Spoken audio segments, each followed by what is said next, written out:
So, the Canon M50 in 2022. Can you use it? Well, you certainly can.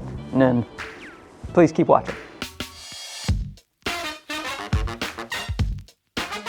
Now, anyone who's watched my channel knows that I think the best bang for your buck video camera for things like YouTube is the Sony ZV-E10. But there's a couple of caveats with that. Number one, this camera here, the Canon M50, you can find a plethora of them on the used market for quite cheap. Like old Marky did. I got this for $500 US, and to me, that is quite a deal. And number two, the ZV-E10 is currently not being manufactured due to a global chip shortage. Unfortunately, Sony is not making that camera right now, and a lot of people still want to get a new camera to start their lives, to become a fantastic video producer and YouTuber like this guy right here. Good luck reaching this level of quality, you know what I mean? Look at this. In an alleyway? Nobody's doing that on YouTube.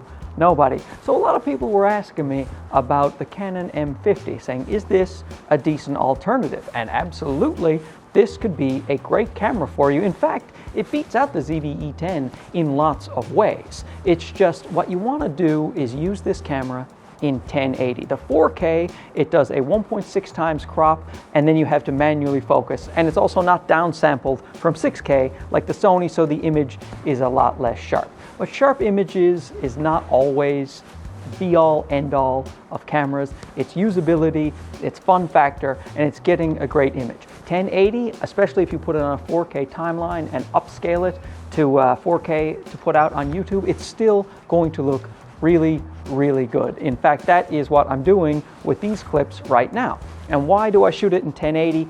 It's for the autofocus. I want to be able to move around and do what I want. I do use this camera in 4K in the studio, and I will show you that a little bit later. But right now, we're doing 1080, and in my opinion, it looks great. And a lot of that is because of the Sigma 16mm f1.4, which I think is the best lens for this camera. It's the best lens for a lot of APS-C cameras and micro four thirds cameras, in my opinion, especially when it comes to video. But you know what?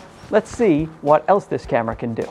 And now let's talk about the stabilization. You want to do the old walk and talk? Well, the Canon M50 has a couple of modes for you. Right now, we have no stabilization on at all. And as you can see, when I'm walking, it is quite shaky, you know, as you would expect with zero stabilization.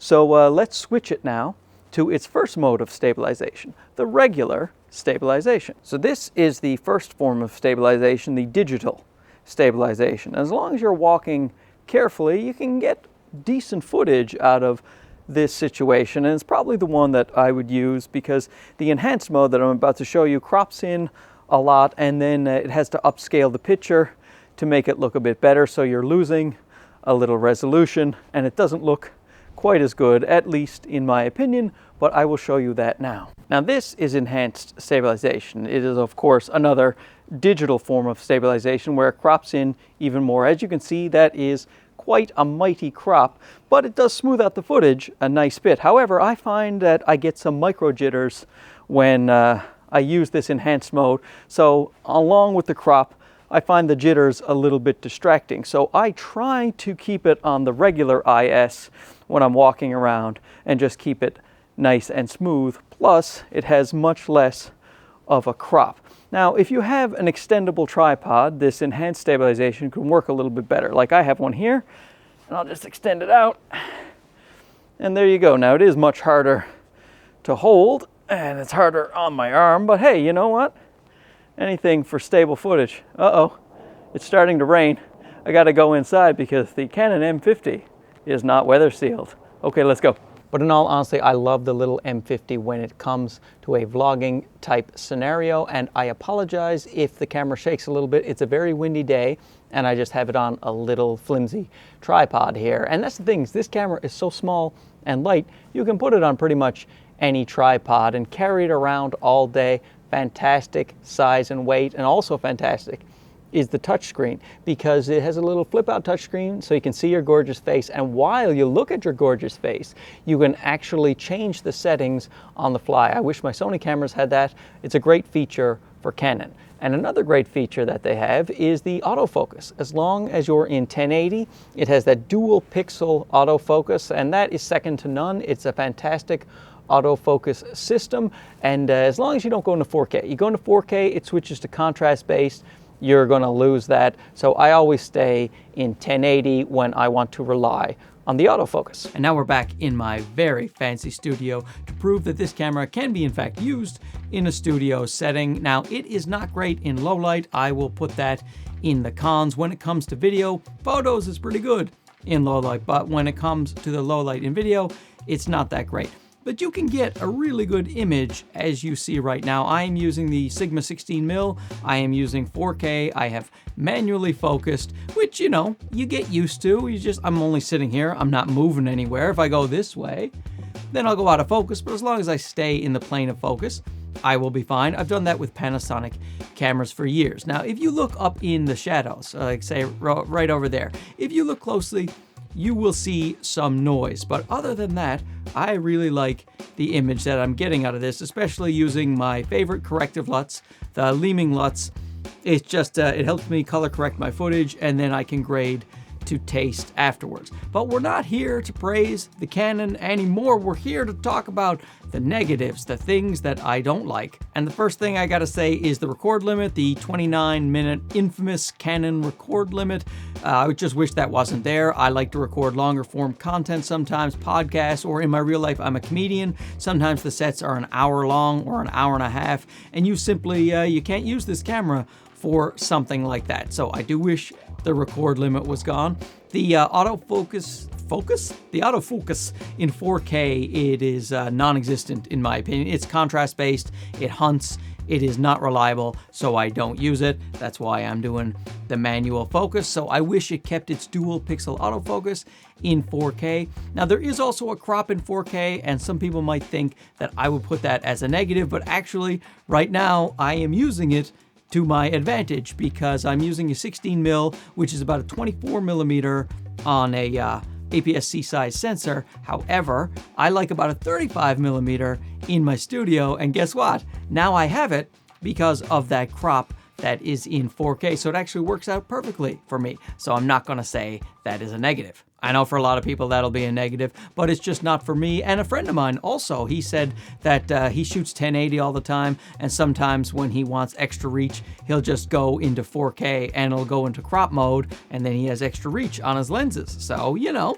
Oh, the white balance is a pain in the butt in video. You have to take a picture of your white balance card, go into the menu, go to the custom white balance setting, set it to the picture that you just took, and then set the camera to be on custom white balance, and then switch it back to video. And I don't like that. I wish there was an easier way to do it, like just pressing a button and setting your white balance, you know, like normal cameras do. Really big one for me is the lack of zebras. I use zebras to expose my image. I also like to ride zebras in my spare time, but I always do it. Like I said, I use the Leeming LUT, and he goes by zebras to gauge his exposure for the Leeming LUTs, and I'm really used to that. And in photos as well, I would like to see if my sky is blown out or my highlights are blown out. So I do set my zebras, and I like to use them for that, and not having them on the camera is a really big problem for me, and it was one of the things that held me back from getting one of these Canon cameras in the past. But now I have external monitors. Right now I am using the Ninja 5. I just picked up the Portkeys PT5, and so I'm actually using the zebras on those things to help me set my exposure. But then I had to take a monitor around. I wish I didn't have to do that. However, just, you know, put that in your cameras. Canon, come on, some zebras? How hard can that be? Not great in low light, as I say. When the low light starts to go down, a camera like a Sony, it's better than a phone or something like that. But, you know, when it comes to competing against the Sony APS-C cameras, in video, it is not going to have very good low light. You'll be able to see grain in all of the shadows in everything that I'm doing right now. Personally, I don't care that much about that, but I will say the Canon does get noisy and messy when it gets dark. I did a low light comparison to an iPhone and a ZV-E10 by Sony, and you can check that video out if you want over the left shoulder. That's where it goes. And if you're a fan of slow motion, you can only do 60p in 1080. You have to go down to 720 to do 120 frames per second. So your Peter McKinnon epic slow motion is not going to look that great on the M50. So that's a bit of a drawback if you're someone who wants to do a fair bit of slow motion. You know we like to do that on YouTube. There's other minor gripes like the battery door on the bottom. I can't clear any. If I use on my Arca Swiss plates, which I use on all of my cameras, then I can't clear it. It's just too close to the thread hole, and I wish there was a little more clearance so that I wouldn't always have to take the camera off the tripod when I want to swap out the memory card or the battery. But you know, that's a little thing. I'm not going to write that down as an official negative. That's it. It's just a nice little short video about how much I like this entry-level camera, and we're going to send it out to that gorgeous fella in the alleyway to close this one out. So there you go. If you want a camera with great autofocus in 1080, you don't mind manually focusing if you want to use the 4K, and you can find this camera at a really good price, then I would not hesitate to get it. I think the Canon M50 Mark II is probably overall a better choice and a better value right now in 2022 because its 4K does have autofocus with no crop, but that is quite a bit more expensive than the M50. You're just starting out, you want to grab yourself a camera that is not a phone, and I don't blame you because I don't love the way that the phones look even today.